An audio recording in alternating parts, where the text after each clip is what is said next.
नमस्कार दोस्तों, आपका स्वागत है हमारे चैनल अजय डिवाइन ज्ञान में। आज हम आपके लिए श्रीमद् भागवत गीता के अध्याय 2 के महत्वपूर्ण 50 जीवन बदलने वाले रोचक रहस्य लाए हैं। गीता भारतीय संस्कृति की आधारशिला है। हिंदू शास्त्रों में गीता का सर्वप्रथम स्थान है। गीता में 18 पर्व और 700 श्लोक है। इसके रचिता वेदव्यास हैं। गीता का संदेश भगवान श्री कृष्ण के मुख से निकला हुआ अमृत समान शब्द है। इसमें जीवन में आने वाली समस्याओं से कैसे लड़ना है उसका भी ज्ञान मौजूद है। जीवन में कई दफा हमें समझ नहीं आता है कि हम क्या करें और क्या न करें। कई बार बेवजह की चीजों के चलते हमारा मन भी अशांत रहता है। ऐसे में हमें भगवत गीता को पढ़ना चाहिए। यह महज किताब नहीं है। इस गीता में हमारी हर समस्या का हल भी है। हिंदू धर्म में इसका काफी महत्व है। इसका रोजाना अध्ययन करने से आप पाएंगे कि आपके जीवन में काफी बदलाव आने शुरू हो गए हैं।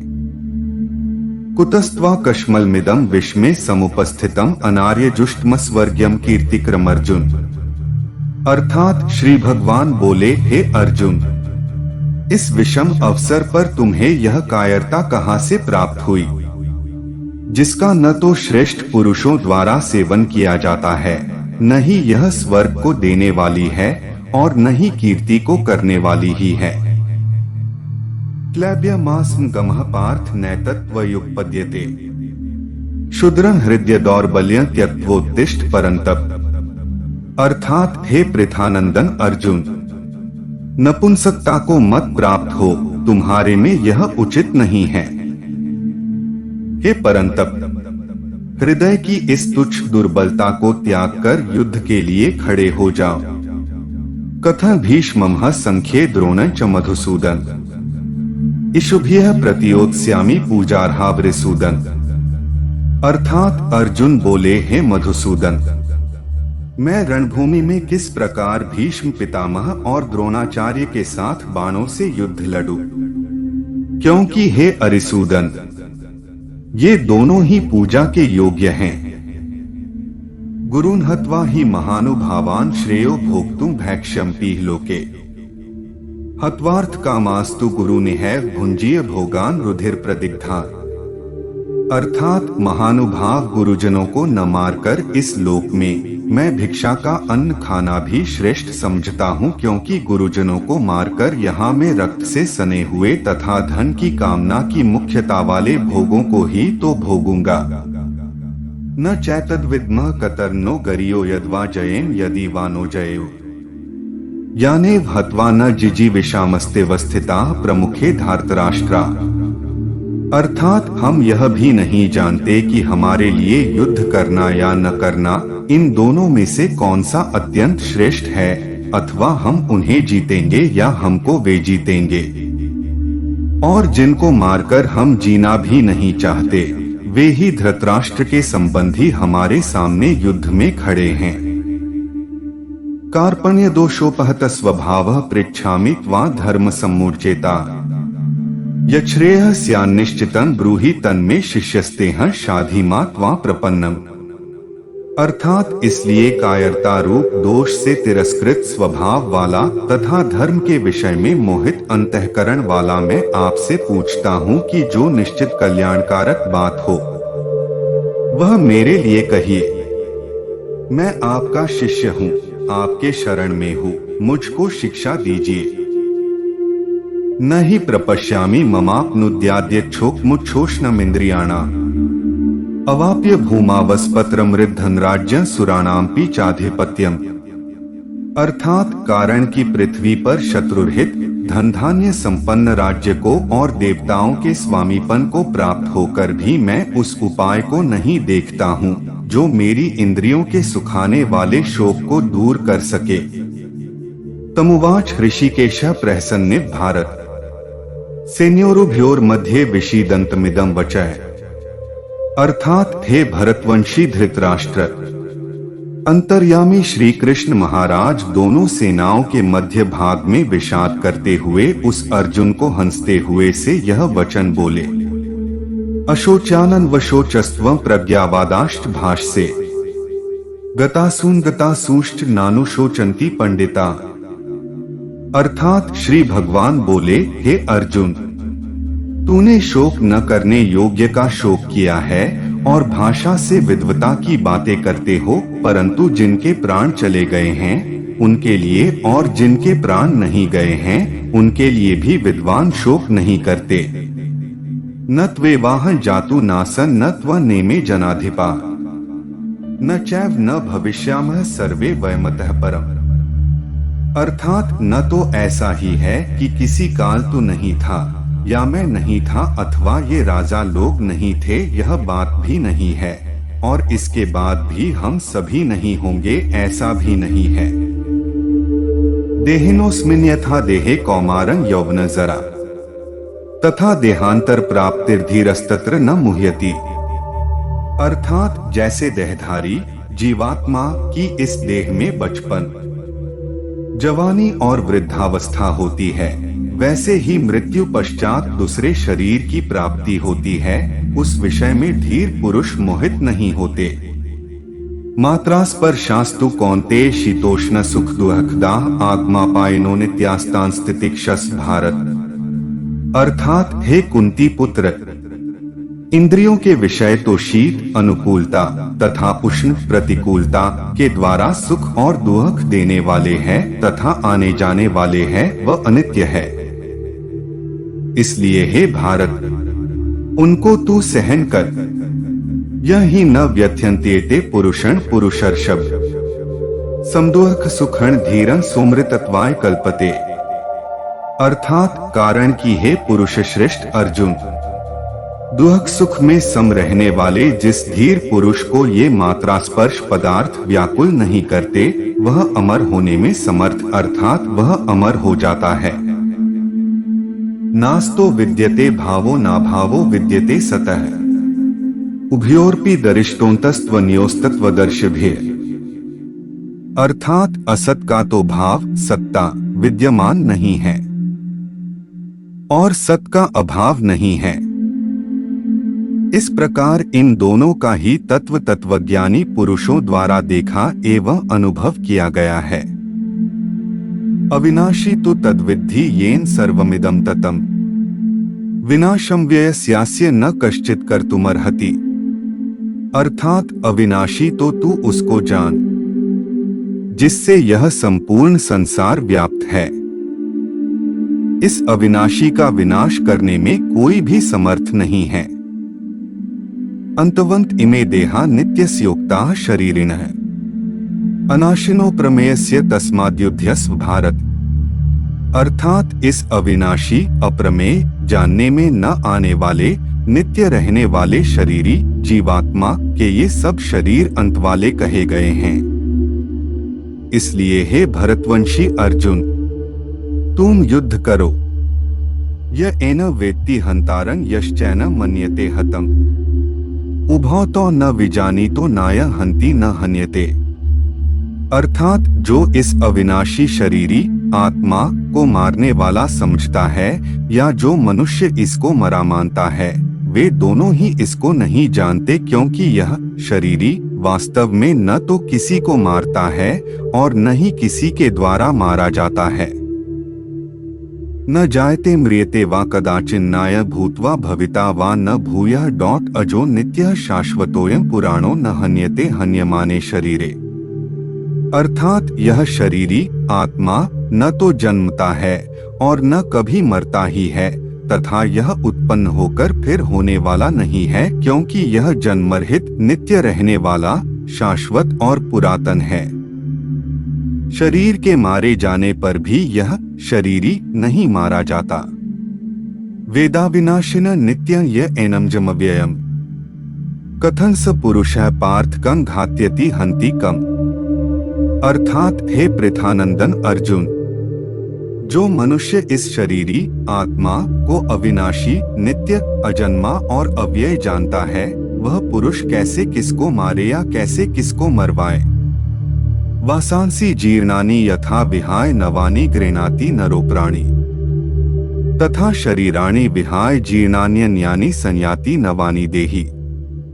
अर्थात जैसे मनुष्य पुराने वस्त्रों को छोड़कर दूसरे नए वस्त्रों को ग्रहण करता है, ऐसे ही यह देही जीवात्मा पुराने शरीरों को त्याग कर दूसरे नए शरीरों को प्राप्त होता है। नैन छिंदन्ति शस्त्राणि नैन दहति पावकः न चैन क्लेद्यन्त्यापो न शोष्यति मारुतः।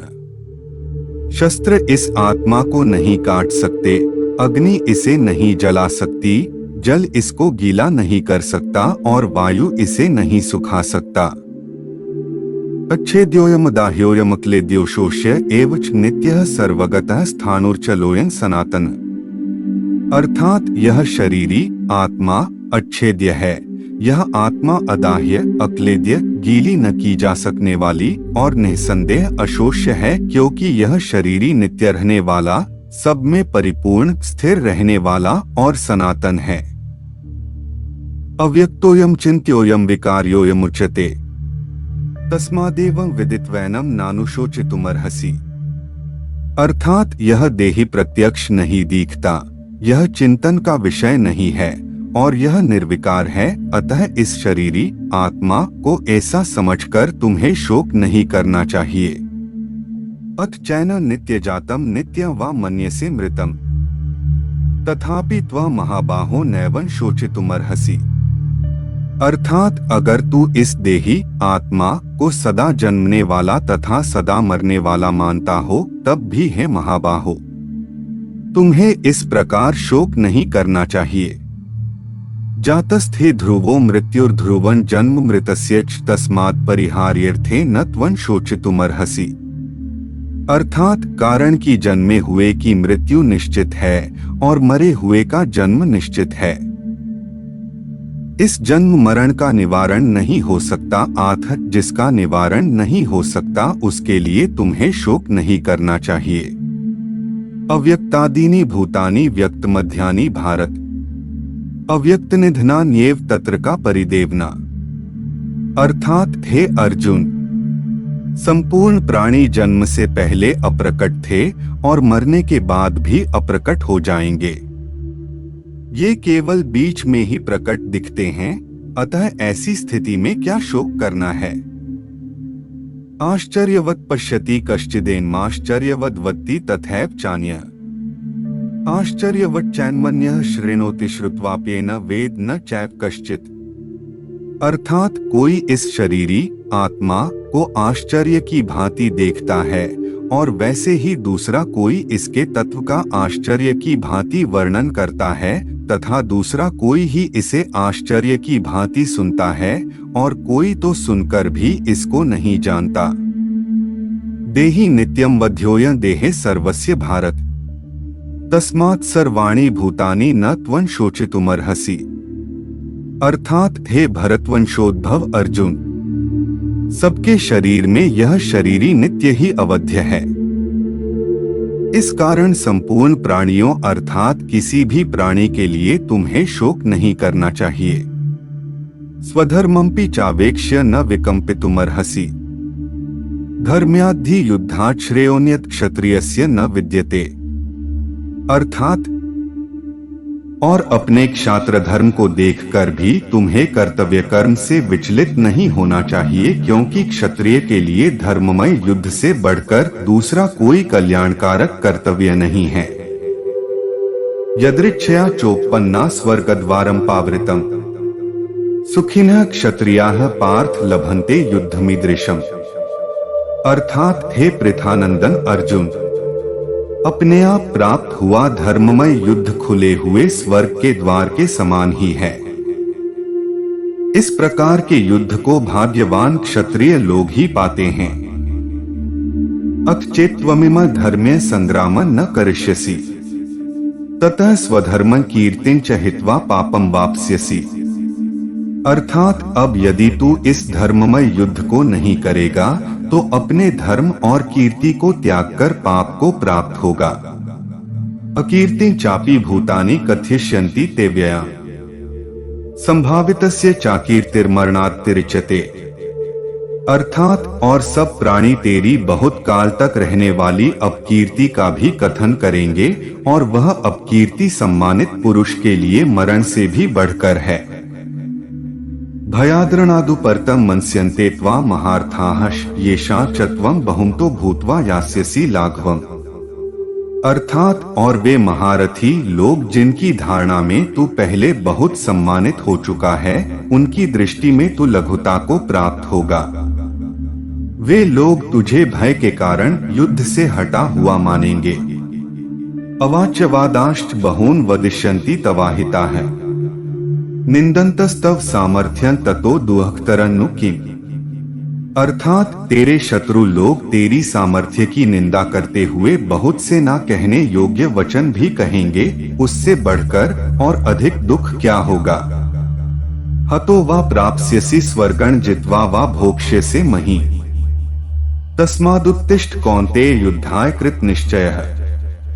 अर्थात अगर तू युद्ध में मारा जाएगा तो तू स्वर्ग को प्राप्त होगा, अथवा संग्राम में जीतने पर पृथ्वी का राज्य भोगेगा।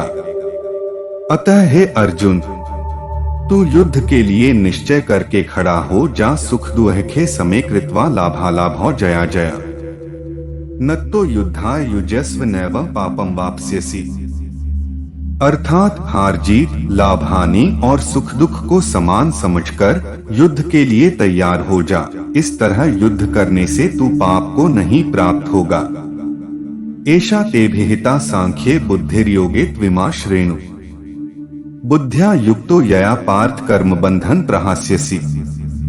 अर्थात हे पार्थ, यह संबुद्धि तेरे लिए पहले सांख्य योग के विषय में कही गई, और अब तू इसको कर्मयोग के विषय में सुन। जिस संबुद्धि से युक्त हुआ तू कर्म बंधन का त्याग कर देगा। यनेहाभिक्रम नाशोस्ति प्रत्यवातो न विद्यते स्वल्पमप्यस्य धर्मस्य त्रायते महतो भया। अर्थात मनुष्य लोक में इस संबुद्धि रूप धर्म कर्मयोग के आरंभ का नाश नहीं होता, और उसके अनुष्ठान का उल्टा फल रूप दोष भी नहीं है, बल्कि इस कर्मयोग का थोड़ा सा भी अनुष्ठान जन्म मृत्यु रूपी महान भय से रक्षा कर लेता है। व्यवसायात्मिका बुद्धिरेके कुरुनंदन बहुशाखा ह्यनंताष्ट बुद्धयो व्यवसायना। अर्थात हे कुरुनंदन, इस कर्मयोग में निश्चयात्मिका बुद्धि एक ही होती है, किंतु अस्थिर विचार वाले मनुष्यों की बुद्धियां अनंत व बहुत शाखा वाली होती है। यामिमा पुष्पिता वाचन प्रवदन्ते विपश्चितः वेदवादर्ता पार्थ नान्यदस्तीति वादिनः कामात्मानः स्वर्गप्रा जन्म कर्म फलप्रदा क्रिया विश्लेष बहुला भोगैश्वर्यक्ति प्रति। अर्थात हे पृथानंदन अर्जुन, जो कामनाओं में तन्मय हो रहे हैं, स्वर्ग को ही सबसे उच्च मानते हैं। वेद के उन भाग जिनमें कर्मकांड का वर्णन है, केवल उनमें ही प्रीति रखते हैं, भोग विलास के अन्यत्र कुछ है ही नहीं, ऐसा कहते हैं। वे अविवेकी लोग इस प्रकार की जिस दिखावटी वाणी को कहा करते हैं, वह वाणी जन्मरूपी कर्मफल को देने वाली एवं भोग और ऐश्वर्य की प्राप्ति के लिए अनेक प्रकार की क्रियाओं का वर्णन करने वाली है। भोगैश्वर्य प्रसक्ताना तयापहृत चेतसा व्यवसायात्मिका बुद्धियः समाधौ न विधीयते। अर्थात उस दिखावटी वाणी से जिनका चित्त हर लिया गया है, अर्थात भोग विलास की तरफ खींच लिया गया है, और जो भोग और ऐश्वर्य में अत्यंत आसक्त हैं, उन पुरुषों की परमात्मा में एक निश्चय वाली बुद्धि नहीं होती है। त्रैगुण्य विषया वेदा निस्त्रैगुण्यो भवार्जुन निर्द्वंद्वो नित्य सत्वस्थो निर्योगक्षेम आत्मवान। अर्थात हे अर्जुन, वेद 3 प्रकार के गुणों सतो रजो तमो गुण के कार्यों का ही वर्णन करने वाले हैं। तू उन तीनों गुणों से रहित हो जा। नित्य वस्तु परमात्मा में स्थित योग अप्राप्त की प्राप्ति का नाम योग है। क्षेम प्राप्त वस्तु की रक्षा का नाम क्षेम है। की चाह न रखकर परमात्म प्रायण हो जा यावानर्थ उत्पाने सर्वतः संप्लुतोदके तावान सर्वेषु वेदेषु ब्राह्मणस्य विजानतः। अर्थात सब तरफ से परिपूर्ण बड़े जलाशय के प्राप्त हो जाने पर छोटे गड्ढों में भरे जल में मनुष्य का जितना प्रयोजन रहता है, अर्थात कोई प्रयोजन नहीं रहता, वेदों और शास्त्रों को तत्व से जानने वाले ब्रह्मज्ञानी का समस्त वेदों में उतना ही प्रयोजन रह जाता है, अर्थात कोई प्रयोजन नहीं रहता। कर्मण्येवाधिकारस्ते मा फलेषु कदाचन माँ कर्मफल हेतुर्भुर्मा ते संगोस्त्व कर्मणि। तेरा कर्तव्य कर्म करने में ही अधिकार है, उनके फलों में कभी नहीं। कर्मफल का कारण भी मत बन और तेरी कर्म न करने में भी आसक्ति न हो। योगस्थः कुरु कर्माणि संगं त्यक्त्वा धनंजय सिद्धय सिद्धयोः समो भूत्वा समत्व योग उच्यते। हे धनंजय, तू आसक्ति त्याग कर करके सिद्धि और असिद्धि में सम होकर योग में स्थित हुआ कर्मों को कर, क्योंकि समत्व सुख दुख में समान रहना ही योग कहा जाता है। दूरेन ह्यवरन कर्म बुद्धि योगात् धनंजय बुद्धौ शरण मन विच कृपना है फल हेत्वः। अर्थात बुद्धियोग की अपेक्षा फल की इच्छा रखकर कर्म करना कर्म दूर से ही निकृष्ट है। अतएव हे धनंजय, तू बुद्धि की ही शरण ले, क्योंकि फल के कारण बनने वाले अत्यंत दीन हैं।